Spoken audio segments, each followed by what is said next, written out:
বড়সড় সাফল্য রানাঘাট পুলিশ জেলার। দুষ্কৃতীর দমনে আবারও পুলিশি তৎপরতা চোখে পড়ল এবার নদিয়ার গাংনাপুর থানায়। গাংনাপুর থানার ভারপ্রাপ্ত আধিকারিকরা নাকা তল্লাশিতে উদ্ধার করল 37 লক্ষ টাকা। পুলিশ সূত্রের খবর, গতকাল রাতে গাংনাপুর থানার পুলিশের পক্ষ থেকে নাকা চেকিং চলছিল। সেই সময় সন্দেহভাজন এক ব্যক্তিকে আটক করে গাংনা থানার পুলিশ। পরবর্তীতে তার বাইকে তল্লাশি চালিয়ে 37 লক্ষ টাকা উদ্ধার করে গাংনা থানার পুলিশ। ঘটনায় বাপ্পা সরকার নামে ওই বাইক আরোহীকে গ্রেপ্তার করে গাংনা থানার পুলিশ।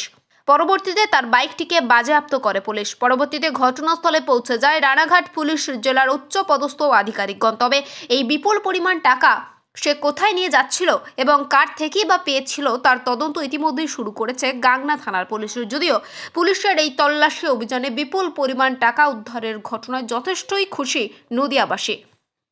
পুলিশ ধরলো কেন আপনাদের? পুলিশ ধরলো কেন আপনাদের? এই পুলিশ ধরলো কেন আপনাদের? আস্তে আস্তে পুলিশ ধরলো কেন?